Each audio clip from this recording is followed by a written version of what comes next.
Boa noite a todos. Mais uma vez nós estamos aqui reunidos com o intuito de estudarmos a palavra de Deus. Convido aos irmãos, as irmãs, que abram suas Bíblias em Daniel capítulo 6. Nós vamos fazer a leitura dos 10 primeiros versos. Quanto aos irmãos, esse negócio aqui é brinde para mim? Ou é para fazer propaganda do encontro dos casais?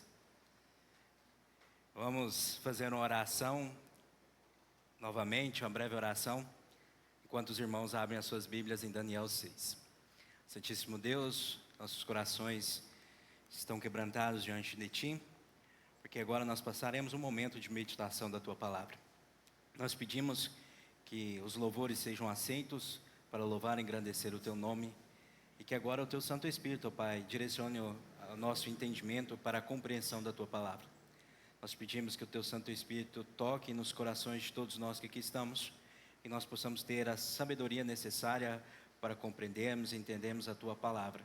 Dai-me o entendimento necessário, ó Pai, para falar não da minha próprio entendimento, mas que eu seja o mais sucinto e o mais inteligível possível para as pessoas entenderem, para que elas possam compreender a verdade do Evangelho, e que não só o Evangelho seja compreendido, mas também as verdades contidas na Tua Palavra. Nós oramos e pedimos isso no nome do nosso Senhor e Salvador Jesus Cristo. Amém. Hoje nós vamos dar continuidade à exposição do livro de Daniel. Nós já estudamos 5 capítulos. Em todos eles nós vemos pontos da soberania de Deus. Nós vemos um Deus soberano que intercede em prol daqueles que querem se manter firmes, para ajudá-los nesse intuito, nesse objetivo. Nós vemos que Daniel e seus amigos tiveram ali na Babilônia o conceito de não se contaminar, e nós vemos a ação de Deus na vida daqueles servos, fazendo com que as frutas e as verduras, os legumes, a água, pudesse fazer com que o corpo deles se desenvolvesse. A questão do próprio chefe da guarda ali aceitar a condição de fazer esse teste. E não só isso, quando eles foram apresentados diante do rei, eles foram encontrados mais excelentes de qualquer outros jovens. No capítulo 2 nós vemos um Deus soberano sobre todos os reinos, poderes, majestades, superior e mais poderoso do que qualquer exército, do que qualquer rei, do que qualquer presidente. Ele que está no controle de todos os poderes e autoridades que são constituídas no nosso mundo, na nossa região, no nosso Brasil e em todo lugar.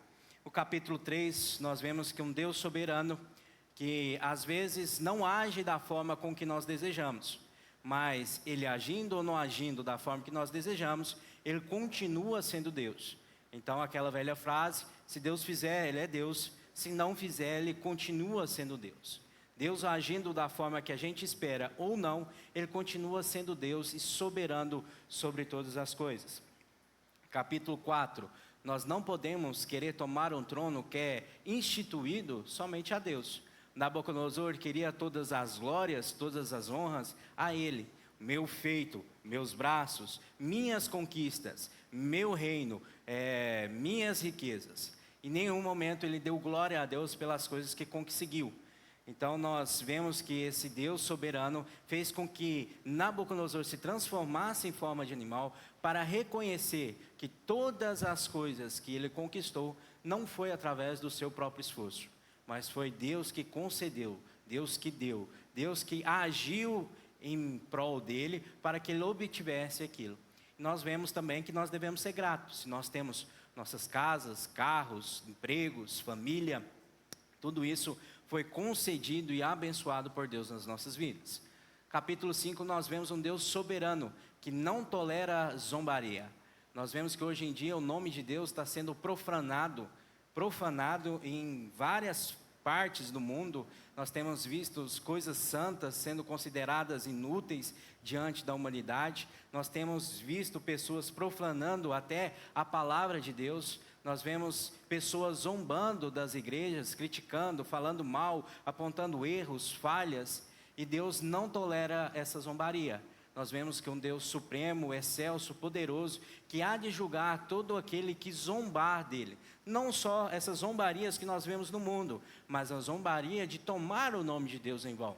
Que nós vemos que é o fato de nós dizermos que somos cristãos, mas vivemos uma vida contrária a isso. Então nós estamos mostrando para o mundo um Deus totalmente diferente da palavra de Deus. Então as pessoas estão conhecendo um Deus que não é o Deus verdadeiro através das nossas Bíblias. Como o Alisson disse numa pregação dele, nós somos a primeira Bíblia que as pessoas vão ler. Então elas vão olhar nossos testemunhos e a partir disso elas vão entender um pouco de Deus e ver se elas vão querer se virar a Deus ou não, se elas vão confiar as suas vidas a Deus ou não. E quando elas olham para nossas vidas, e elas não veem as condutas devidas de cristãos, elas falam: por que eu vou servir esse Deus?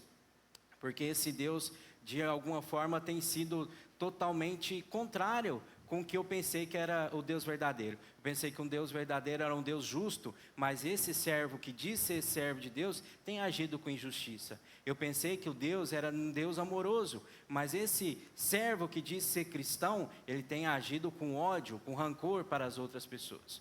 E através dessas atitudes, nós, em vez de aproximarmos as pessoas de Deus, nós afastamos cada vez mais.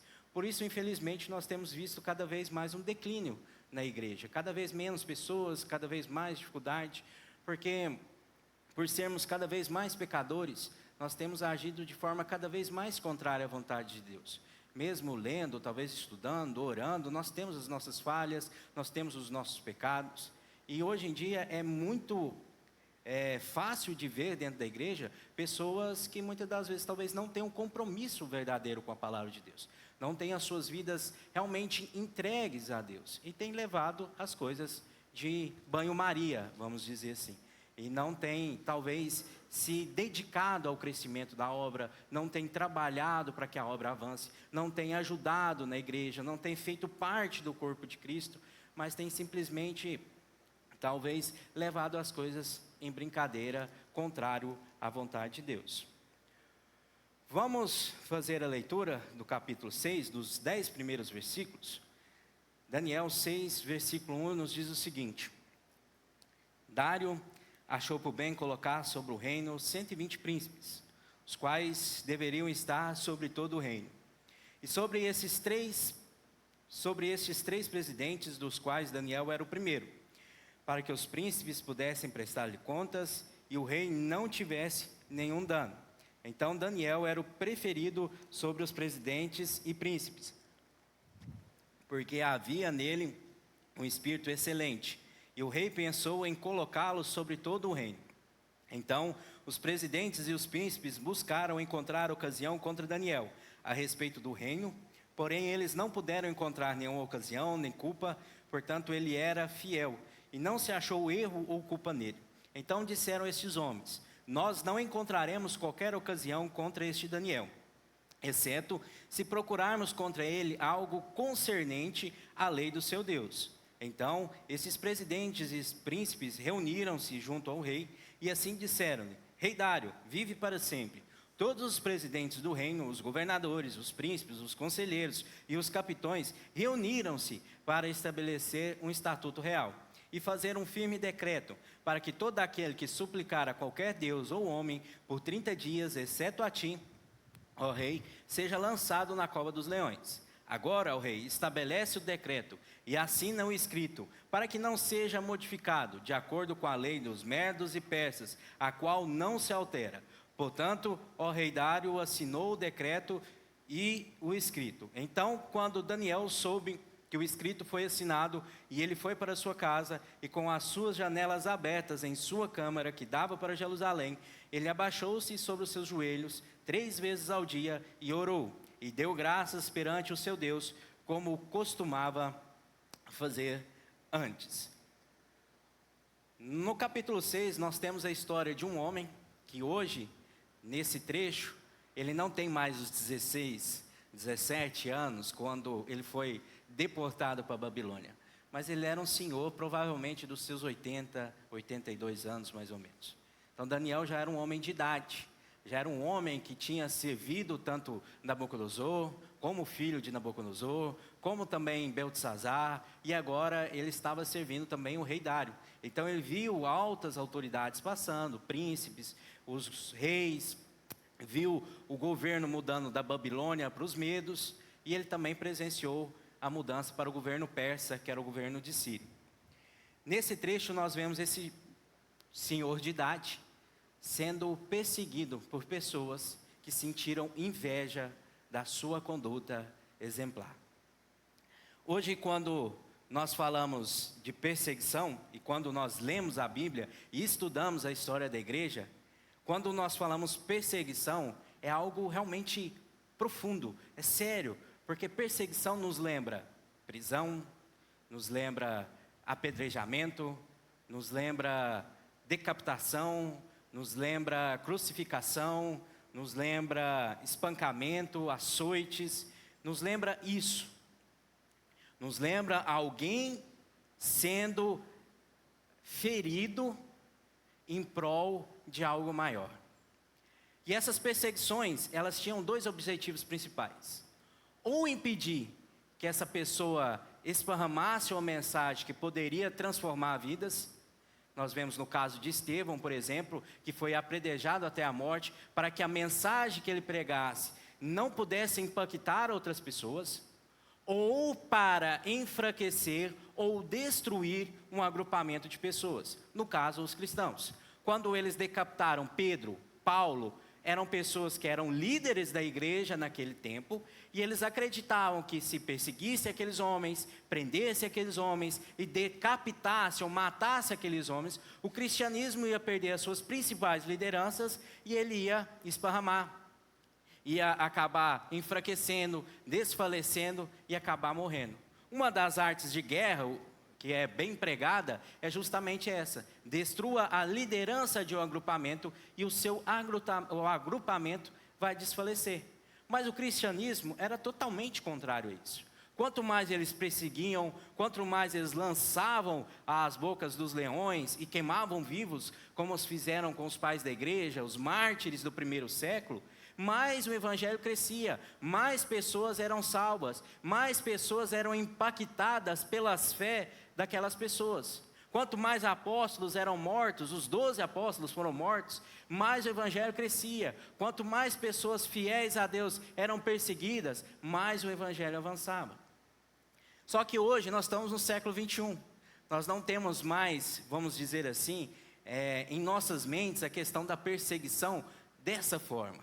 Essa, vamos dizer assim, era a forma raiz da perseguição. Era como era no passado. Hoje em dia, se você chegar para um jovem e falar assim, o que é uma perseguição? Ele vai falar assim, perseguição é quando meu pai levanta o chinelo para mim e me bate. Eu estou sendo perseguido dentro da minha própria casa, porque eu não posso fazer o que é da minha vontade. Então eu estou sendo perseguido.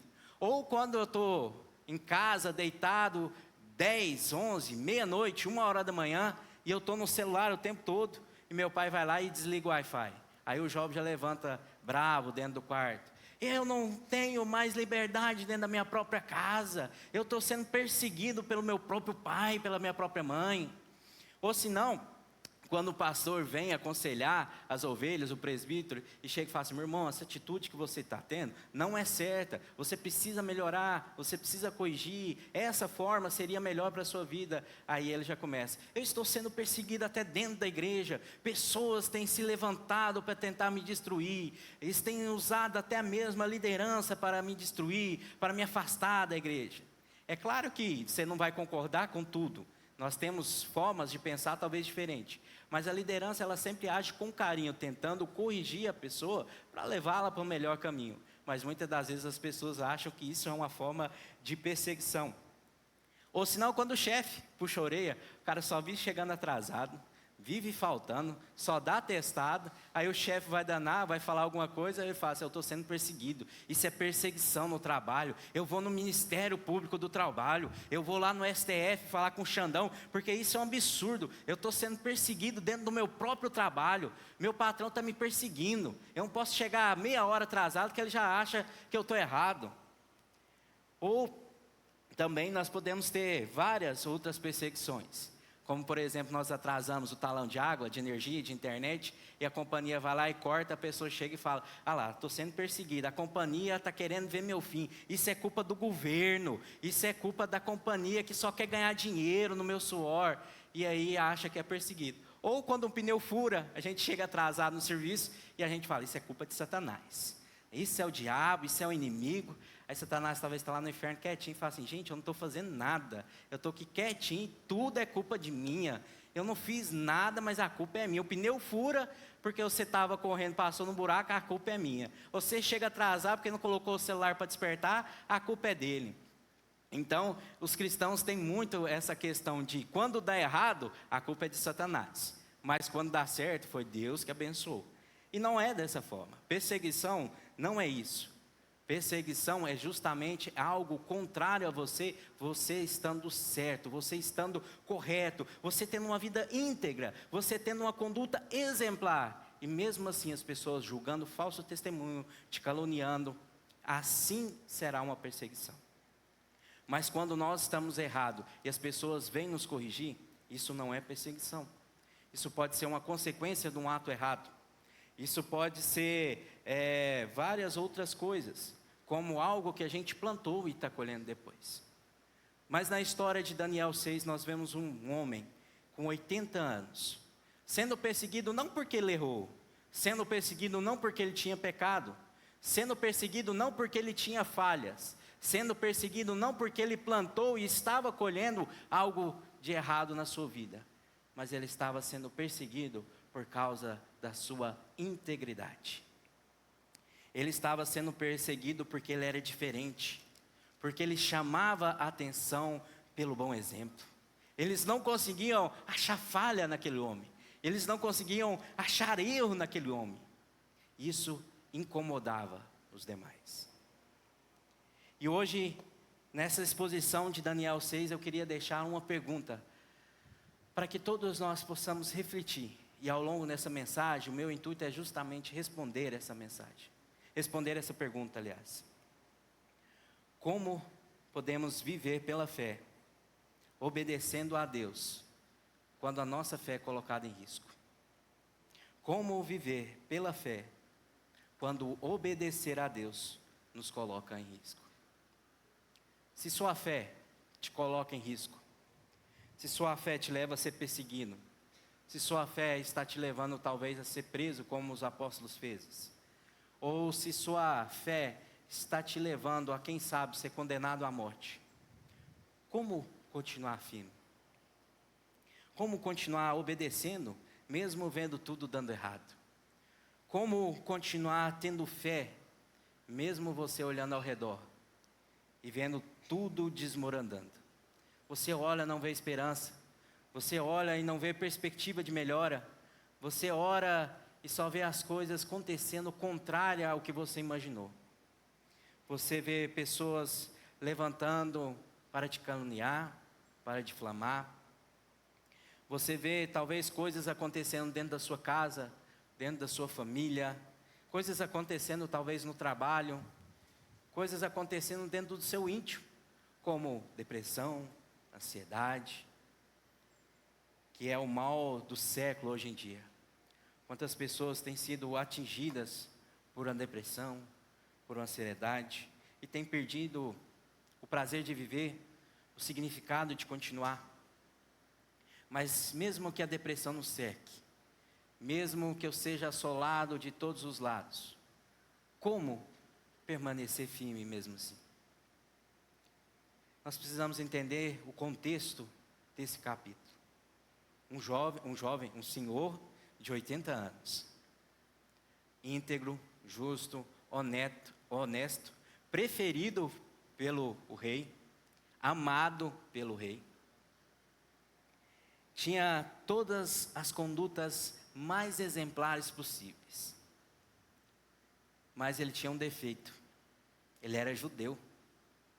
Isso pode ter feito com que aquelas pessoas olhassem para ele com desprezo e falassem: como um judeu pode governar sobre nós, que somos medo e persas?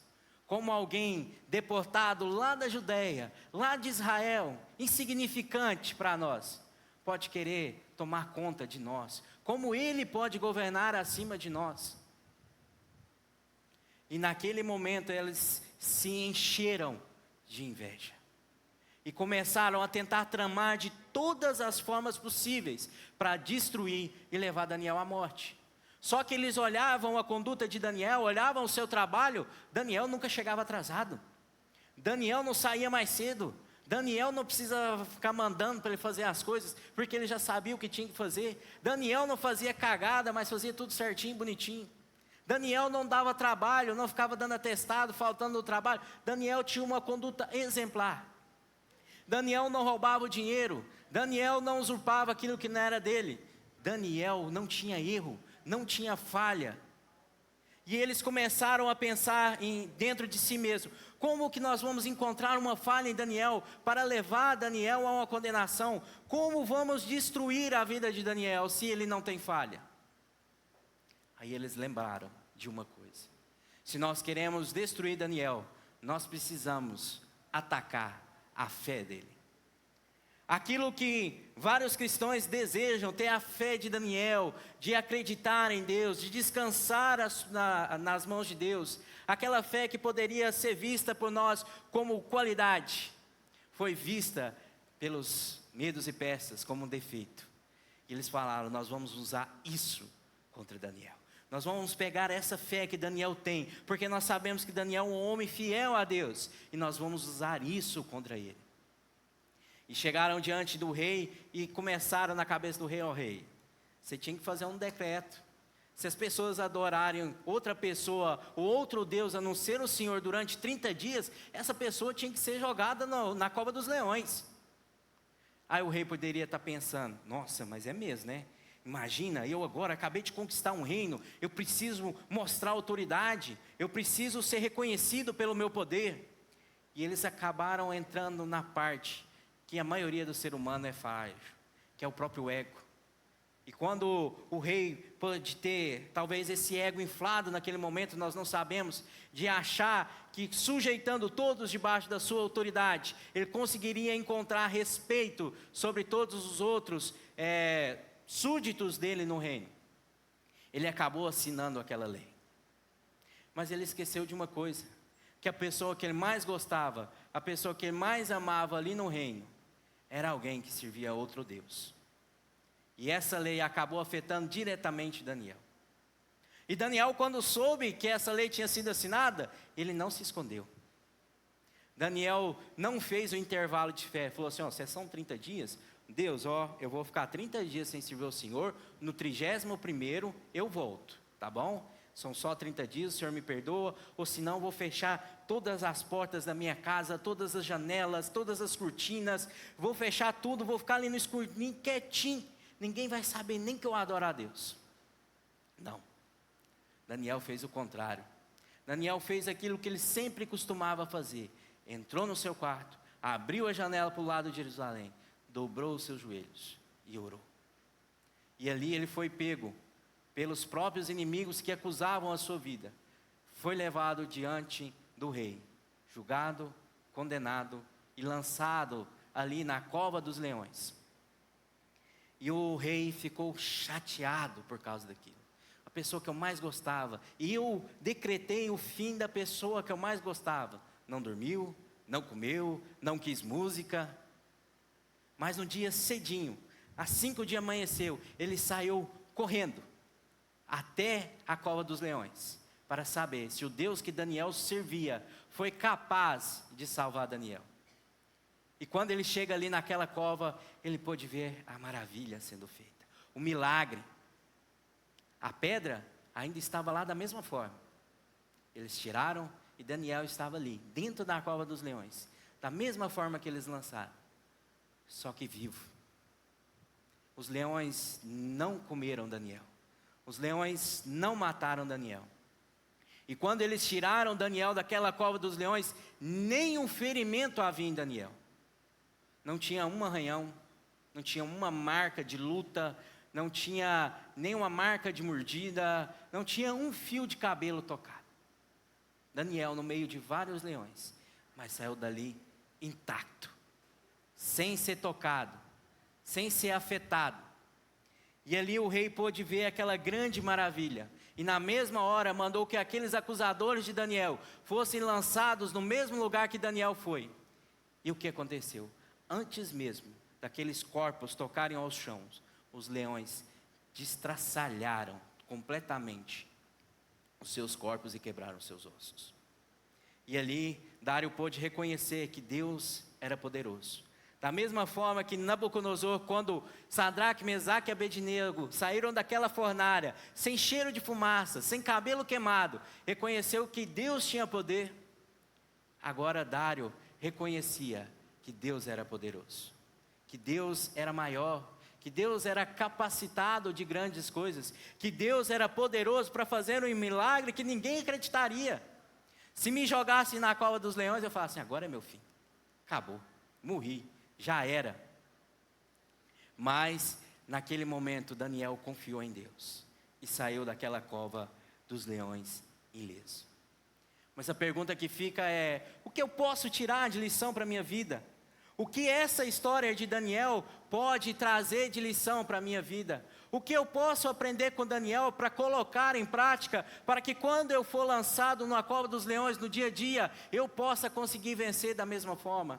Como que eu posso agir? O que eu devo fazer? Como eu devo agir para conseguir sobreviver às dificuldades, às perseguições, às tribulações, às provações que eu tenho enfrentado? A primeira coisa que você precisa entender é que a verdadeira fé, ela gera... Pode pular para mim, Esther, por favor? Que a primeiro ponto que a gente precisa tirar de lição para a nossa vida é que a verdadeira fé, ela gera perseguição. Daniel, ele foi perseguido, como nós dissemos, não porque ele era corrupto, não porque ele era falho, não porque ele tinha erro, mas porque ele era fiel, porque ele era íntegro, ele era confiável. Ele tinha um espírito excelente dentro dele, ou seja, ele tinha o Espírito Santo de Deus direcionando, guiando, orientando, mostrando: Daniel, faz isso, Daniel, faz aquilo, Daniel, tem que ser assim, Daniel, vou te ajudar naquilo, Daniel, vou te dar força naquilo outro. Então ele tinha o Espírito de Deus agindo nele, ele era irrepreensível, ele não tinha falhas diante de Deus e diante dos homens. E mesmo na cova dos leões, sendo decretado ali o seu fim, ele foi achado inocente. O versículo 22 disse: visto que perante ele encontrou-se inocência em mim, e também perante a ti, ó rei, não tenho feito mal algum. Que vida exemplar, vida sem erro, vida sem nenhuma crítica. Nós não tínhamos como apontar nenhuma falha aqui em Daniel. Mas mesmo assim, ele foi acusado, condenado e lançado na cova dos leões. Jesus Cristo, em Mateus capítulo 5, versículo 11, versículo 12, ele diz: vocês serão perseguidos, vocês serão lançados em prisões, vocês serão mortos, vocês serão talvez chicoteados, muitos lançarão blasfêmias contra vocês, injúrias, falsos testemunhos por causa do meu nome. O próprio Jesus Cristo diz que nós seremos perseguidos. Aqueles que são verdadeiros cristãos, aqueles que têm verdadeiramente a fé em Cristo Jesus, aqueles que realmente têm a fé verdadeira dentro dos seus corações, serão perseguidos. Se nós formos ler a história de grandes homens do passado, todos eles tiveram suas perseguições. Desde os apóstolos, os pais da igreja, os cristãos do século 20, entre tantos outros, pessoas tiveram perseguições. Eu lembro de uma história de Jonathan Edwards, que ele estava caminhando com seu cavalo, e ele pôde pensar e parar e falar assim: já faz 3 dias que eu não sou perseguido, não tem ninguém tentando me matar, será que eu sou verdadeiro cristão? E naquele mesmo momento, um fazendeiro que não gostava dele, tacou uma pedra que passou tinindo nos olhos e no nariz de Jonathan Edwards. Aí naquele momento ele falou assim: não, realmente, eu sou um verdadeiro cristão. O verdadeiro cristão, a principal marca dele é justamente essa fé. Essa fé que não esmorece, essa fé que não se molda ao mundo. A fé de um verdadeiro cristão, ela não se molda como Daniel não se moldou. Daniel não se escondeu. Daniel não fez,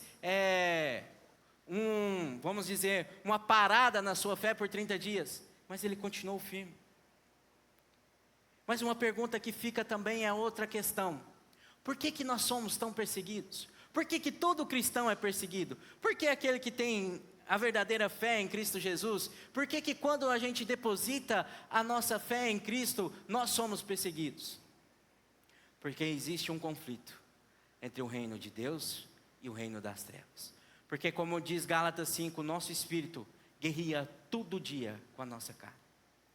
E quando nós fazemos parte do reino de Deus, o reino das trevas tenta de todas as formas possíveis te tirar dali de dentro. Ele tenta te sufocar com as riquezas que o mundo proporciona. Ele tenta te trazer falsos ensinamentos para que você acredite e se desvie do verdadeiro.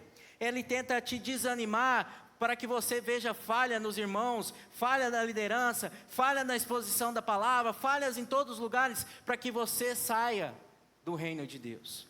Porque o inimigo, ele não quer pessoas no reino de Deus. Ele quer pessoas participantes dos reinos das trevas. Ele não quer ir para o inferno sozinho. Ele quer que mais e mais pessoas a cada dia estejam indo com ele para o inferno. Por isso, existe essa batalha entre o bem e o mal, entre o certo e o errado. E quando você faz parte do reino de Deus, você tenta moldar a sua vida de acordo com o reino de Deus. Então você começa a ser nova criatura, você começa a viver diferente dos demais. E essa diferença incomoda as pessoas que são iguais. Pega 10 pessoas, coloca numa sala, 9 pessoas fazendo a mesma coisa, e aquela pessoa agindo de forma diferente. Aquela que age diferente vai incomodar as outras 9. Então, se nós somos diferentes realmente, não só em palavras, mas em atitudes, nós realmente temos que saber que nós vamos ser perseguidos. Não existe caminho fácil, não existe vereda fácil, não existe outro caminho a não ser Jesus. Jesus mesmo diz em João 14,6, eu sou o caminho, a verdade e a vida, ninguém vai ao Pai se não for por mim. Jesus disse em João 16:33, no mundo tereis aflições. Em 2 Coríntios, Paulo diz, da mesma forma que superabundou o sofrimento de Cristo Jesus em nós. Todo cristão verdadeiro, ele sofre perseguição, porque não existe outro caminho, não existe outra vereda, não existe outro lugar que ele possa chegar diante de Deus, a não ser por Jesus Cristo. Como diz Timóteo, 2 Timóteo 2:5, se eu não me engano, há um só Deus e um só mediador entre Deus e os homens. É só Jesus que pode te levar a Deus. Hoje nós temos várias explicações, vários pregadores falando, todos os caminhos levam a Deus. Não, só Jesus. Se você está passando por dificuldade, se você está passando por provação, você está em pecado, seu pecador.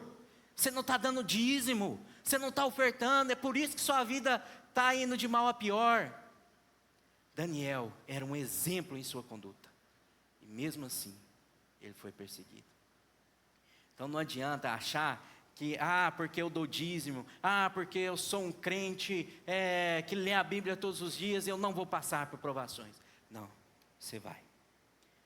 E aquela frase famosa, que todo mundo sabe, árvore que dá bons frutos, recebe pedrada. Não adianta você achar que uma árvore que dá bons frutos, ela não vai receber pedrada, ela vai. Se aquela árvore não está recebendo pedrada, ou os frutos dela estão verdes, ou os frutos dela estão podres, ou não tem frutos.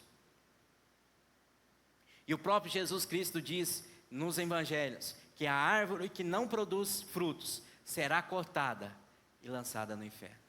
Então, aquele que se diz crente, mas não produz bons frutos, não vive de acordo com a fé, não demonstra uma verdadeira fé, como Tiago mesmo diz, um crente com obras, não salvo pelas obras, mas que demonstra as obras por ser salvo. Esse crente é salvo. Mas aquele crente que não vive de acordo com as boas obras, um crente que talvez não tem dado bons frutos, um crente que tem sido uma árvore seca, ela será cortada e lançada no lago de fogo. Não é eu que estou falando, é a palavra de Deus, é Jesus Cristo. Ele mesmo disse nos evangelhos que essa árvore será cortada e lançada fora. Segundo ponto, nós precisamos saber que a verdadeira fé, ela gera perseguição. E se ela gera perseguição, como agir diante dessa perseguição? Primeiro ponto desse segundo, vamos dizer o primeiro subtítulo depois desse título: não esconda a sua fé. Daniel continuou orando de janelas abertas. Ele tinha esse hábito, ele continuou da mesma forma, ele não fechou as janelas. Daniel 6 diz que a gente ore de portas fechadas no seu quarto, para que nós não demonstremos uma ostentação na oração, vamos dizer assim. Mas Daniel, ele não quis deixar as portas abertas, ou as janelas abertas, para ostentar uma fé. Ele não queria mostrar para os outros: eu sou um fariseu, porque eu sou um crente top das galáxias, eu sou o melhor que tem, eu sou um homem puro, reto, olha a minha conduta, olha a forma que eu visto, olha a forma que eu falo, olha como que eu sou. Não, hora nenhuma ele quis se ostentar. Daniel também não agiu como rebeldia ao rei. O rei decretou, eu vou mostrar para ele quem que manda, eu vou agir dessa e dessa forma. Não. Ele agiu por fidelidade. Ele já fazia e continuou fazendo. Porque ele sabia que se ele fechasse o seu quarto naquele momento e parasse de fazer algo que ele já fazia, ele simplesmente estava deixando brechas para o inimigo. Porque agora eu largo uma coisa, outra hora eu largo outra, outra hora eu largo outra. Quando você menos percebeu, você está longe, bem longe de Deus. Seja íntimo de Deus. Daniel não começou a orar na crise. Daniel não esperou a perseguição vir e falou assim: nossa, a perseguição veio, agora eu preciso orar. Agora eu vou orar. Daniel não precisou esperar ser mandado embora do emprego para começar a orar. Daniel não precisou a prestação da casa atrasar 3, 4 vezes para começar a orar.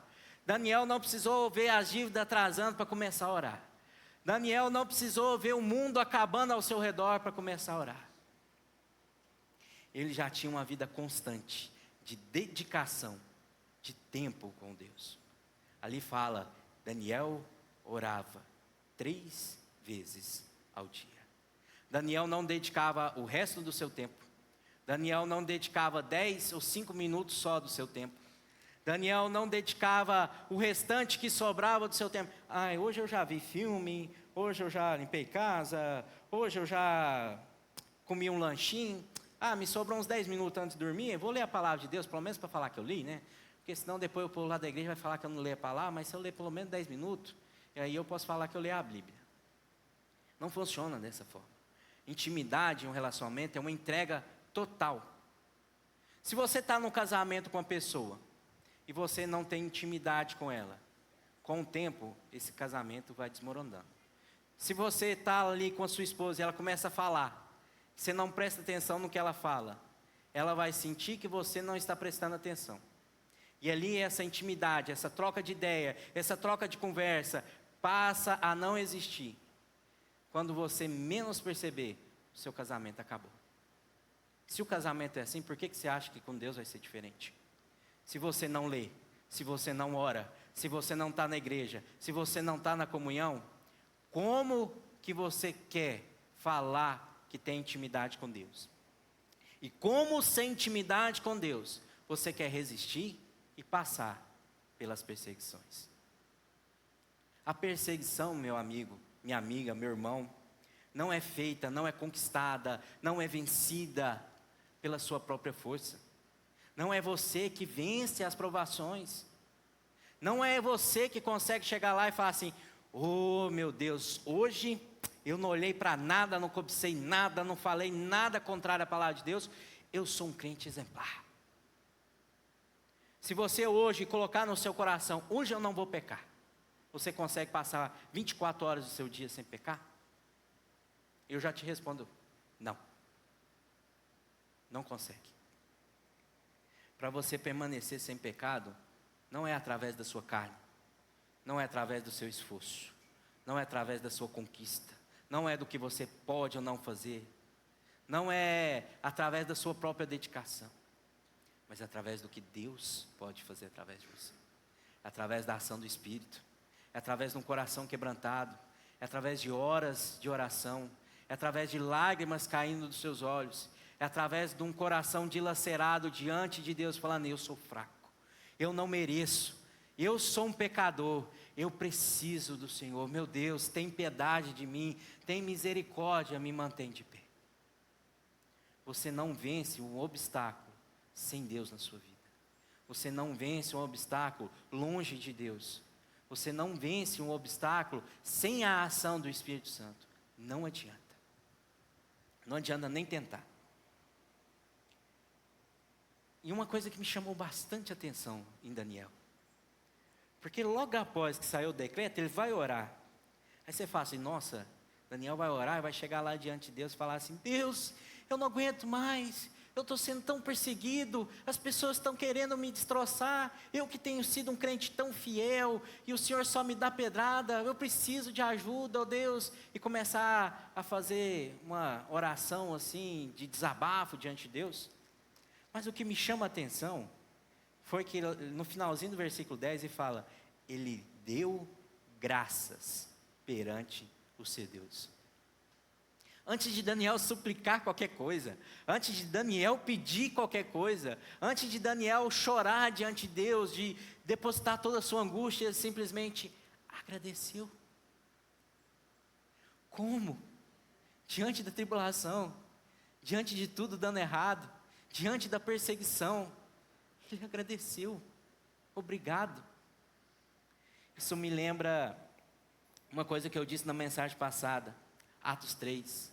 Pedro e João sendo açoitados, e eles agradecendo por serem achados dignos de sofrer por Cristo. Cara, que exemplo. Que coisa maravilhosa.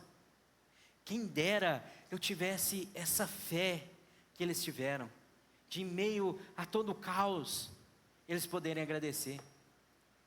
Eu sou mais aqueles apóstolos no barquinho, vendo a tempestade: ó Deus, você não se importa que nós pereçamos? E ele virando para mim dizendo: homem de pouca fé, por que duvidaste? Confie na soberania de Deus. Não tema os homens, tema a Deus. Daniel foi encontrado orando. Seu temor não estava nas consequências dos seus atos, mas estava em fazer coisas que eram contrárias à vontade de Deus. Mateus 10, e versículo 28. Não temam aqueles que podem destruir o corpo, mas temam aqueles que, além de destruir o corpo, podem lançar a sua alma no inferno.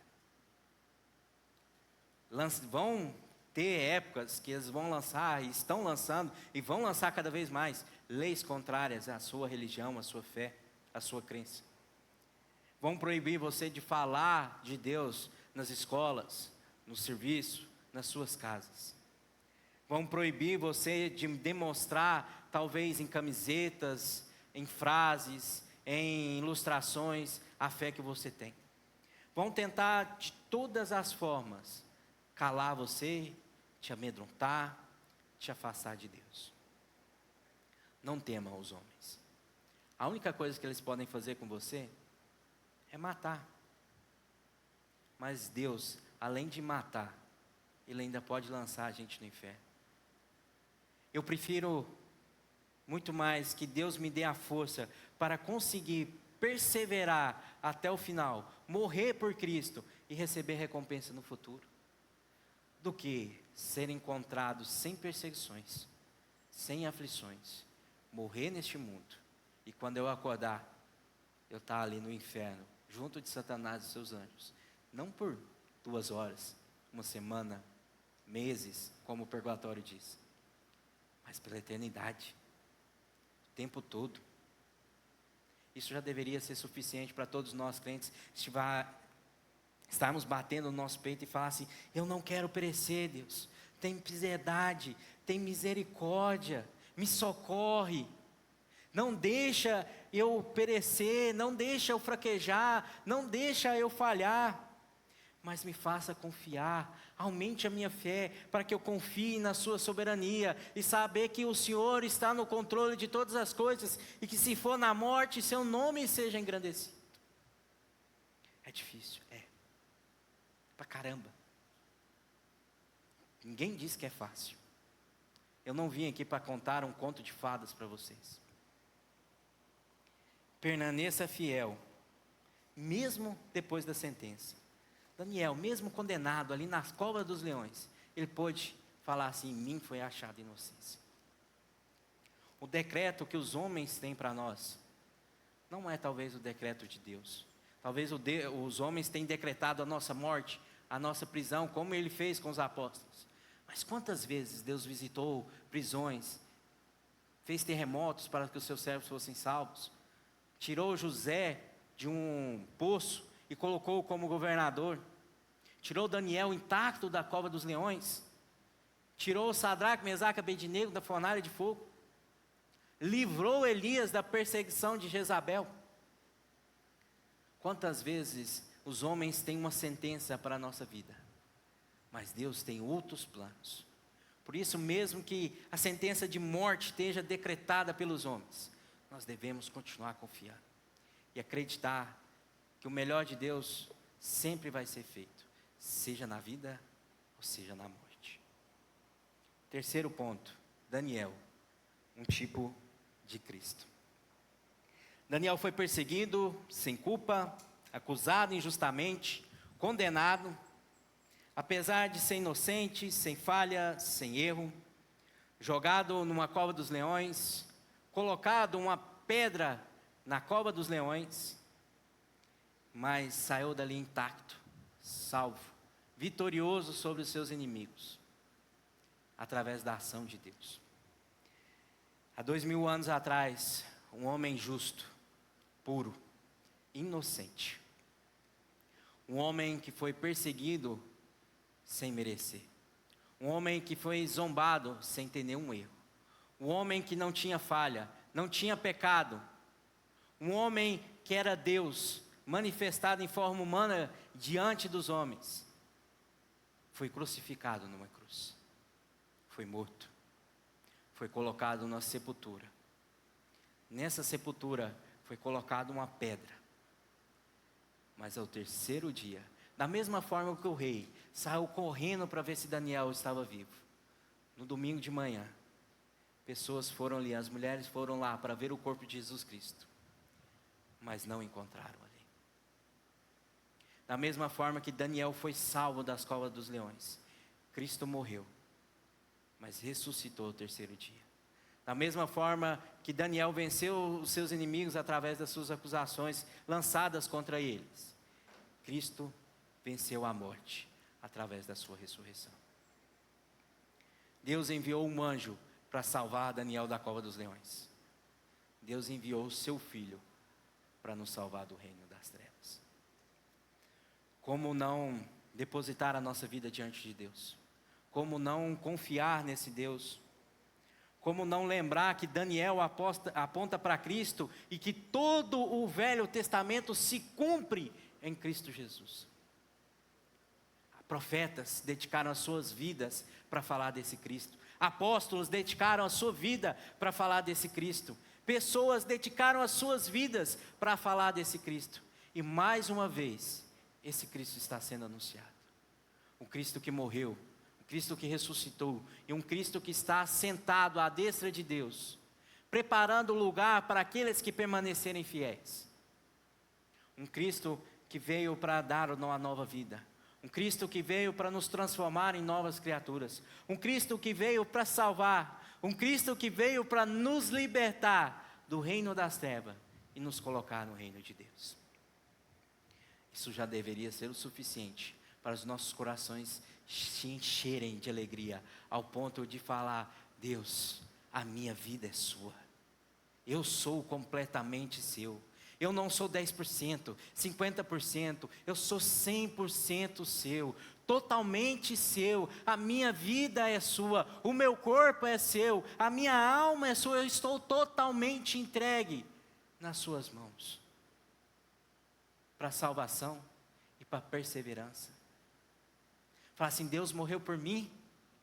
Deus, um filho de Deus, o próprio Deus encarnado ali numa cruz, morrendo por mim. Suportou tudo o que suportou por mim. Por que que eu vou blasfemar o nome de Deus? Ele nunca fez nada contra mim, pelo contrário. Ele me salvou. Ele me conduziu pelos seus caminhos.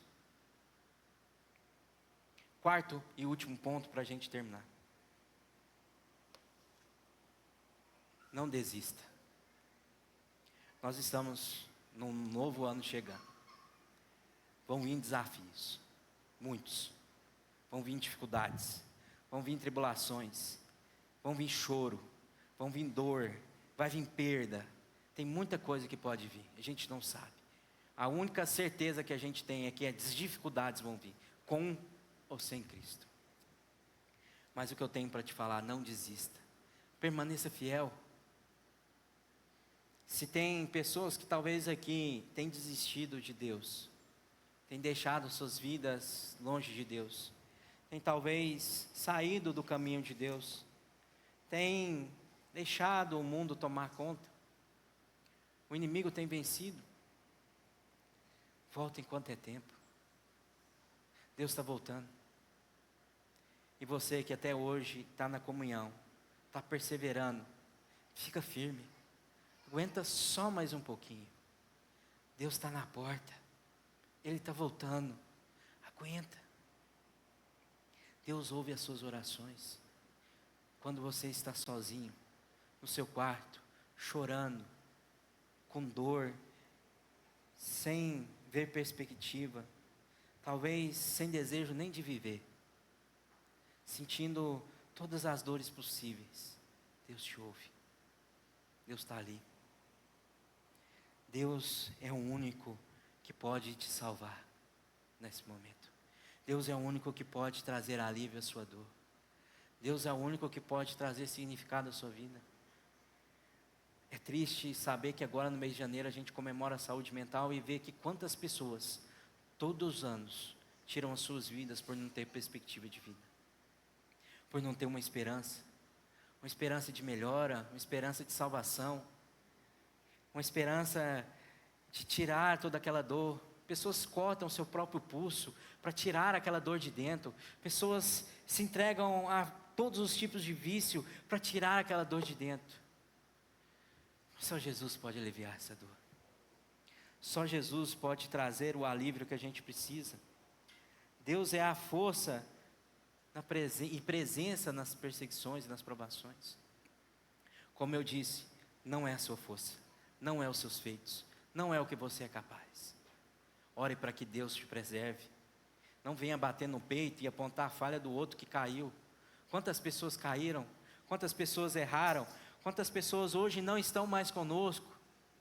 Não julgue, não critique, não aponte as falhas que eles tiveram, mas ore para que Deus te permaneça de pé, para que Deus faça que você continue fiel, para que você não caia, porque Deus é muito maior do que nós podemos imaginar.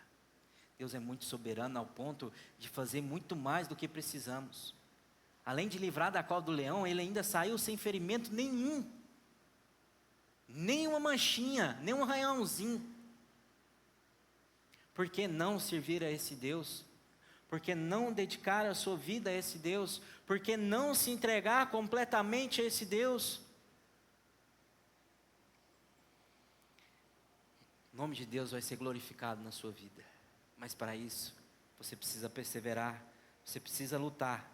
E você precisa saber que, como Paulo disse em 2 Timóteo capítulo 4 e versículo 8. Antes, no versículo 7, ele diz: combati o bom combate, acabei a carreira, guardei a fé. E no versículo 8 ele fala: estou esperando a coroa da vida que me está proposta. A recompensa do cristão não é aqui na terra. A recompensa do cristão está com Deus nos céus. É a esperança que nos motiva a continuar, a não desistir, a não parar. respondendo a pergunta do começo: como permanecer fiel quando a obediência a Deus pode me levar à morte? Tendo intimidade com Deus, meditando, orando, buscando forças em Deus. Meus amigos, queria que vocês decorassem alguns pontos principais dessa mensagem essa noite. Nós somos chamados para influenciar o mundo, não ser influenciado por ele. Nós devemos reconhecer que nós somos fracos e falhos e lembrarmos que aquele que se achava forte caiu. Lembra de Pedro? Não, Jesus, eu vou estar com você até a morte. Pedro fugiu e negou a Cristo 3 vezes antes do galo cantar. Não tememos os humanos que nos podem simplesmente fazer mal ao corpo, mas tememos Cristo, que além de poder fazer mal ao corpo, Ele ainda pode nos lançar no inferno. Não desanimemos, mas nos fortalecemos, nossa fé na intimidade com o Senhor, visando a recompensa eterna. E para encerrar, eu queria deixar uma frase que resume toda a mensagem de hoje. Guarde bastante essa frase, essa semana e nesse ano que vai vir. Quando obedecer a Deus se torna perigoso, desobedecer a Deus continua sendo impossível. Quando obedecer a Deus se torna perigoso, quando o mundo diz: se você continuar firme, nós vamos te matar, nós vamos te perseguir, nós vamos correr atrás de você. Abandonar a Deus continua sendo impossível, mesmo diante das tribulações. Não abandone a Deus.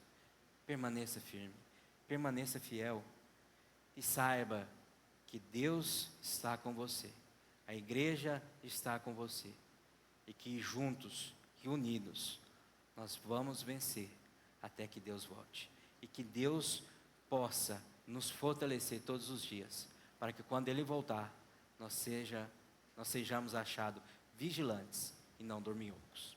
Amém.